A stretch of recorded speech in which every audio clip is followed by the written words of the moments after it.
Ra'iisul Wasaaraha Soomaaliya Mudane Xasan Cali Kheyre ayaa maanta dhagax dhigay xaruntii hore wasaaradda qorsheynta oo dib u dayactir ballaaran lagu sameyn doono waxaana dhismaha xarunta iska kaashanaya dowladda Soomaaliya iyo dowladda Qatar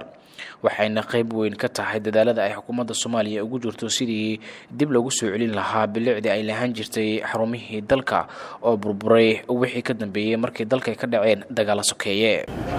halkan waxaa maanta isugu nimid inaan dhagax dhigno wasaaraddii qorsheynta Soomaaliyeed laakiin waxaan rabaa inaan dadka Soomaaliyeed u sheego halkan saddex arrin baa aniga iiga muuqata. koow wasaaraddan gudaheeda geshid markii la dhisay 70-meeyadii weli waxa muuqda iftiin ah sida ay wax u dhisaan iyo hamiga